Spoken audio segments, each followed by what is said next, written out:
এক পরিবার থেকে একজনকে মনোনয়ন দেয়ায় বিএনপির অনেকেই নাখোশ। তাদের অভিযোগ, দলের জন্য ত্যাগ ও যোগ্যতাই হওয়া উচিত মনোনয়নের মাপকাঠি। নীতি নির্ধারকরা বলছেন, পরিবারতন্ত্রের বাইরে থেকে রাজনীতির পথে হাঁটছে বিএনপি। যোগ্যদের দলে নানাভাবে মূল্যায়নের সুযোগ রয়েছে। 237 আসনে প্রার্থী দিয়েছে বিএনপি। মনোনয়নে এবার এক পরিবার এক প্রার্থী মেনে চলার চেষ্টা করেছে দলটি। ঢাকা 8 আসনে বিএনপির প্রার্থী মির্জা আব্বাস, ফলে বাদ পড়েছেন তার স্ত্রী আফরোজা আব্বাস। ঢাকা 3 আসনে মনোনয়ন পেয়েছেন গয়েশ্বর রায়, পাননি তার ছেলের বউ নিপুণ রায়। চাঁপাইনবাবগঞ্জ 3 আসনে মনোনয়ন পেয়েছেন আসিফা আশরাফি পাপিয়ার স্বামী হারুনুর রশিদ। চট্টগ্রাম 5 থেকে মীর নাসিরের পরিবর্তে প্রার্থী হয়েছেন তার ছেলে মীর হেলাল উদ্দিন। টাঙ্গাইল 2 থেকে বিএনপির প্রার্থী সুলতান সালাউদ্দিন টুকুর ভাই আব্দুস সালাম পিন্টু। কক্সবাজার 1-এ সালাউদ্দিন আহমেদকে মনোনয়ন দেয়ায় বাদ পড়েছেন তার স্ত্রী হাসিনা আহমেদ। দলের নীতি নির্ধারকরা বলছেন, পরিবারতন্ত্র ঠেকাতে এবং ত্যাগী নেতাদের সুযোগ দিতেই এমন সিদ্ধান্ত। বিএনপি বিশাল একটি দল, অনেক নেতাকর্মী জেল খেটেছে, গুম হয়েছে, অত্যাচার নির্যাতনের শিকার হয়েছে, বাড়িঘর থেকে পালিয়ে বেরিয়েছে।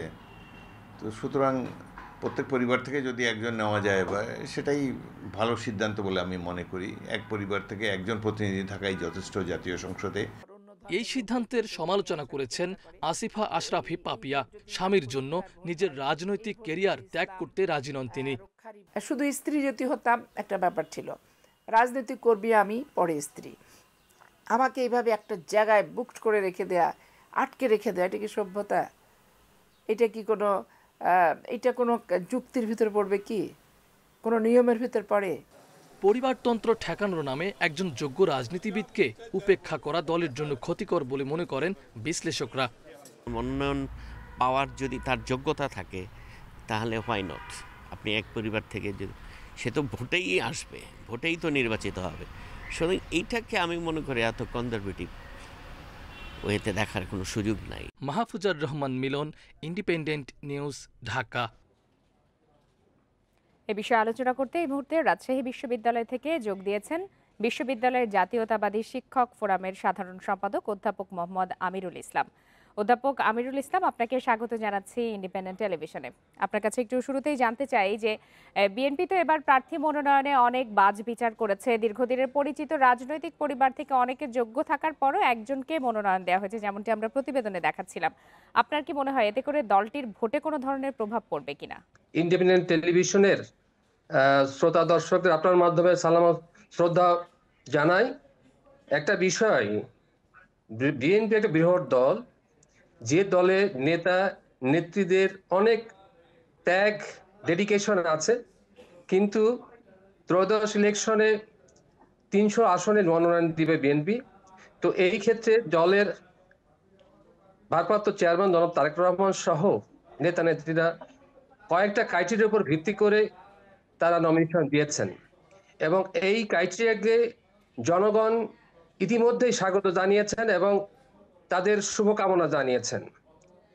ক্রাইটেরিয়া হচ্ছে, প্রথম কথা, যে সমস্ত প্রার্থী নমিনেশন পেয়েছেন তারা জনগণের কাছাকাছি আছেন, জনগণের মাঝে তাদের গ্রহণযোগ্যতা আছে, এবং আরেকটা বিষয় যেটা হচ্ছে যে একই পরিবার থেকে একটির বেশি প্রার্থী না।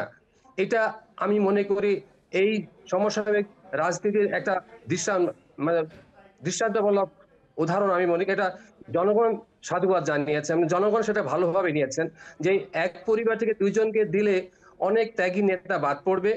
এই জন্য আমরা মনে করি যে এটা সঠিক সিদ্ধান্ত নিয়েছেন দল। কিন্তু একই পরিবারে তো একাধিক যোগ্য প্রার্থী থাকতে পারে এবং আছেও। সেক্ষেত্রে তাদের নেতৃত্ব গুণ কবে নাগাদ বিকশিত হতে পারে, বা এর ফলে যে বাধাগ্রস্ত হবে তারা কি দল থেকে মুখ ফিরিয়ে নিতে পারেন কিনা?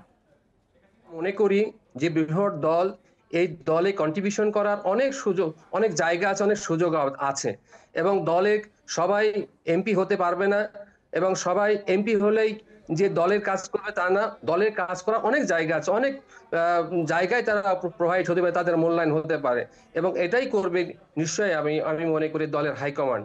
যে সমস্ত প্রার্থীরা সমালোচনা করছেন, আমি মনে করি সেটা সমালোচনা না করে দলের সিদ্ধান্তকে সাধুবাদ জানিয়ে যদি তারা দলের সঙ্গে ঐক্যবদ্ধ হন, সেটাই হবে দলের জন্য খুব ভালো, এবং তারা যোগ্য জায়গায় যাবেন এবং তাদেরকে যোগ্য স্থানেই হাইকমান্ড মূল্যায়ন করবেন আমরা বিশ্বাস করি, এবং আমি সেটাকে সাধুবাদ জানাই।